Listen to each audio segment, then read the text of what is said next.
السلام علیکم دوستو، میں ہوں آپ کا ہوسٹ محمد رامیش اور آپ دیکھ رہے ہیں ہمارا یوٹیوب چینل۔ جو دوست ہمارے چینل پر نئے آئے ہیں ان سے گزارش ہے کہ ہمارے چینل کو سبسکرائب کریں، ویڈیو اچھی لگے تو لائک کریں۔ عظمیٰ بخاری گندم پر بول پڑی، بڑے حقائق کھول دیے۔ عظمیٰ بخاری نے گندم کے حقائق سامنے رکھ دیے، سنیے یہ رپورٹ۔ صفحہ نمبر 87 اور 96 بڑا کلیئر ہے، جس کے اندر انہوں نے کہا کہ عثمان بزدار اور پرویز الہی کے دور حکومت میں کمرشل بینک ان سے گندم کے عوض پیسے اٹھائے جاتے رہے، اور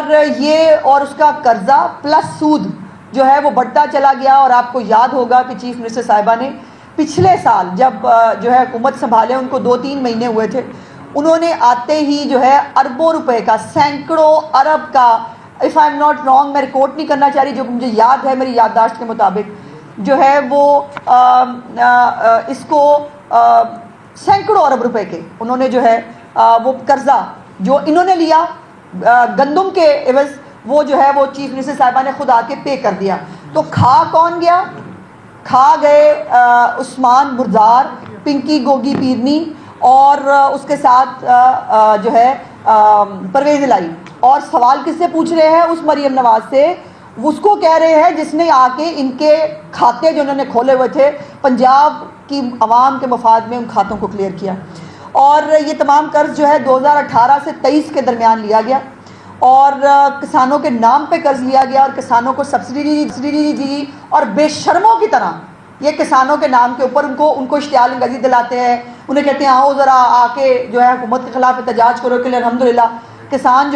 ان کی کسی بھی اشتعال انگیزی کے اندر وہ شامل نہیں ہوئے۔ اور جو بھی ریلیف چیف منسٹر صاحبہ نے کسان کارڈ کے ذریعے، گرین ٹریکٹر سکیمز کے ذریعے، سپر سیڈرز کے ذریعے، میکنائزیشن کے ذریعے، 4 ایگریکلچر مالز جو اب انوگریٹ ہو رہے ہیں، ان سب کے ذریعے وہ لوگوں نے، کسانوں نے چیف منسٹر صاحبہ کی اقدامات کو وہ سراہا۔ اور یہ پورا دورانیہ یہ تحریک انصاف کے دور کا ہے، جس کو یہ مریم نواز کے سر تھوپنے کی کوشش کر رہے ہیں۔ مریم نواز صاحبہ کے دور کا کوئی بھی آڈٹ رپورٹ ابھی تک نہیں آئی ہے، اور کوئی بھی آڈٹ رپورٹ آئے گی اگر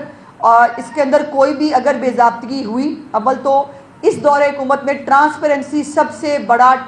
وہ ٹریڈ مارک ہے، لیکن آپ کو پتہ ہے کہ جب رپورٹس بنتی ہیں تو کچھ بے ضابطگیوں کی نشاندہی ہوتی ہے، اور وہ بے ضابطگیاں وہ کلیئر کر دی جاتی ہیں۔ بٹ یہ بے ضابطگی نہیں ہے، یہ چوریاں اور ڈکیتیاں تھیں کہ آپ کمرشل بینکوں میں پیسے رکھوا کے پیسے لے رہے تھے ان سے۔ یہ اس گندم سکینڈل کی بات ہے، جس کے آپ کو پتہ ہے سکینڈل میں بہت لمبے چوڑے نام بھی آئے تھے، سکینڈل ایک بہت دفعہ اس وقت ریز بھی ہوا تھا، اور اس پر بھی وہ جواب دینے کی بجائے یہ اللہ کی شان ہے کہ یہ چیف منسٹر صاحبہ سے جواب مانگتے ہیں۔